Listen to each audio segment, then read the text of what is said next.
જય માતાજી મિત્રો, કેમ છો? મજામાં છો તો ફરી અમારા નવા બ્લોગમાં તમારું હાર્દિક સ્વાગત છે। તો આજે જવાનું મારી વાડીએ અને આજે સોળીનો વારો છે એટલે આજે સોળી ઉતારવા જવાનું છે। તો અમારા બ્લોગમાં તમે બન્યા રહીજો। ફાઇનલી મિત્રો હું મારી વાડીએ પહોંચી ગયો છું અને આજે સોળીનો વારો હતો, પણ વાડીએ પૂગ્યા પછી મારા ભાઈ કે આ સોળી આજ નહીં ઉતરે, કેમ કે આજે નાગ પાછમ હતી એટલે આ સોળી નહીં ઉતરે। મારા ભાઈની નાગ પાછમ રહ્યા એટલે સોળી અત્યારે નહીં ઉતરે, તો કાલે ઉતરશે સોળી। તો આ સોળી અત્યારે થઈ ગઈ, જો આવડી સોળી થઈ ગઈ છે। તો આ કપા અને સોળી છે અમારા આવો। તો બે દી પહેલાં વરસાદ પડી ગયો છે ફૂલ, તો અત્યારે ખડે એવું જામી ગયું છે। હમણાં છે કે હાથી હાંક્યું નથી હજી, તો વરસાદ એટલો પડી ગયો છે ને તો કાંઈ નીંદાતું નથી અને હાથી નથી હાલતું। તો આવો કાંક કપાસ છે, જો કપાસ છે અને ઓલપા હરોગો વાવેલો છે, બધો અહીં પર કપાસ વાવેલો ને અહીં પર હરોગો વાવેલો છે। આ વાડીમાં હરોગો છે, ઉનાળામાં વાવ્યો હતો પણ પછી બકાલું ને એવું ઓછી વાવ્યું હતું ને એટલે ખડ બહુ થઈ ગયું હતું, બહુ નાનો રહી ગયો હરોગો। ઘેવડી અને દૂધી ને ગુવાર ને એવું વાવ્યું હતું, પછી એને ખડ બહુ મોટું થઈ ગયું હતું એટલે નાનો રહી ગયો, એટલે હરોગો નાનો રહી ગયો। આમાં દેશી ખાતર હોત નાખેલું હતું પણ આમાં ખડ એટલું થઈ ગયું ને મોટું, એટલે હરોગાને દાટ દીધો હતો, દાળિયા કરી નહોતું ભેગું થયું, આમાં એટલું ખડ થઈ ગયું હતું। કોંગ્રેસ જ મોટું એટલું હતું, કોંગ્રેસ કડવું એટલું આવે ને ખડ, તો એ કોઈ માલ ઢોરે ખાય નહીં એવું કોંગ્રેસ છે। અત્યારે આમાં કાંપ ભરેલો છે, પછી ભદડામાં પાછા પાળા ચડાવીને અને એમાં મરચીનો રોપ નાખવો છે, મરચી વાવી છે।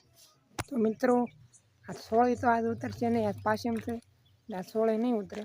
એટલે મારા ભાઈબંધનો ફોન આવ્યો છે કે અહીં પર વાડીએ આંટો મારવા આવો, એટલે મારા ભાઈબંધની વાડીએ જવાનું છે। તો એ વાડી ખાલી બ્લોકમાં આવે છે, રણજીતભાઈ છે મારા ભાઈબંધની વાડી, ના જવાનું છે, ગામની પાદરા વાડી આવી ગઈ એટલે ના જવું છે મારે અને એક મારા ભત્રીજો સચિન છે એને જવાનું છે, બેન હારે જ તે બેને બોલાવે કે આંટો મારવા આવો છે। તો એક સામે દેખાડો આ પીપર છે, 50 વર્ષ પહેલાંની પીપર છે, 50 વર્ષ થઈ ગઈ પીપરના। જો ને અમારા કૂવાની કાંધ પાસે છે, અમારા વાડીનો કૂવો છે, આમાં મોટર મૂકેલી છે, પાણી અત્યારે અમારે ખૂટે એવું નથી, પડખે નદી ભરેલી છે, તળાવ છે પડખે।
ફાઇનલી મિત્રો અમે રણજીતભાઈની વાડીએ આવી ગયા છીએ। તો રણજીતભાઈની અત્યારે કપામાં છે અને ખડ કાઢે છે, તો અમે અત્યારે ના જ આવી છીએ। તો ચાલો કા રણજીતભાઈ શું કરો? ખડ ઉંબળ્યું છે, ખડ થઈ ગયું કપામાં, વરસાદ બંધ નથી થતો બે દિવસથી, વરસાદ નથી આવ્યો તો કીધું ખડ ઉંબળ નાખ્યું। અને અમારા સશિંગભાઈ આવીને ડાયરેક્ટ ખાડું મળવા માંડ્યા શું? હે હે તો હવે સોમનાથ ક્યારે જવું ભાઈ? હવે હાથે માથે આવી ગઈ છે, હવે મેળામાં જવું તો પડશે. મેળામાં જઈએ આપણે તો પછી ત્યાં બ્લોગ બનાવશું આપણે. તો મિત્રો અમે સોમનાથ જઈને અને મેળામાં જઈને અમે બ્લોગ બીજો બનાવવાના છીએ. તો તમે જોતા રહીજો અમારો બ્લોગ. તો આગળ અમારો બ્લોગ જોજો. તો આ અમારા રણજીતભાઈની વાડી છે. તો એ કીધું ને કહેતા કે સંતોષભાઈ તમે આવો અમારી વાડીએ. તો અમે આજ નવરા હતા એટલે આજ સવારે ફોન આવી ગયો એટલે અમે આવી ગયા અમારા રણજીતભાઈની વાડીએ. તો રણજીતભાઈ બીજું શું કાંઈ વાવ્યું છે? કાંઈ બીજું કાંઈ આપણે કપાસ વાવ્યો. બીજું કપાસ વાવ્યો? કાંઈ માંડવી કાંઈ નથી વાવ્યું? હે તો ફાઇનલી મિત્રો અમે રણજીતભાઈની વાડી આવી ગયા અને કપાને એવું વાયેલું છે ને. રણજીતભાઈ આ વાહ માંડવી કોની? બીજા પડખે વાળા. તમારા કાકાની ને? બરાબર એવું એમ ને. માંડવી વાળતા નથી, ઈયળ બહુ આવી જાય છે ને એટલે ઈવળ ને એવું આવી જાય એમ. બરાબર. તો આ બધું આપણો કપાસ છે સારો છે કેમ છે? કપા તો સારો જ છે, હું કાંઈ વાંધો જ નહીં કપામાં. આવો છે તો સારું કહેવાય. સુશીનભાઈ તમે કાંઈક બે શબ્દ કયો. એ તો બોલતા નથી. હે સચિનભાઈ શરમાઈ શકાય? હા સચિનભાઈ તમે કઈ શરમાવશો?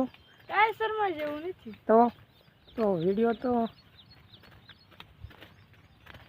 શરમાતા નથી ને?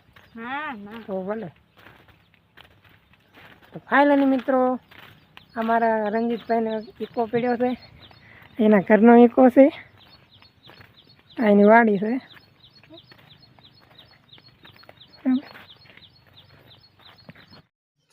ફાઇનલી મિત્રો મારા ભાઈબંધને મળીને પાછો ઘરે હું આવતો રહ્યો છું. તો હું મારા બ્લોગને એન્ડ કરું છું. તો મારો બ્લોગ તમને કેવો લાગ્યો તો લાઇક શેર અને સબસ્ક્રાઈબ કરવાનું ભૂલતા નહીં. ને આવા અમારા ખેતીવાડીના બ્લોગ આવતા રહેશે અમારી ચેનલમાં. જય માતાજી. Sorry, it's DJ.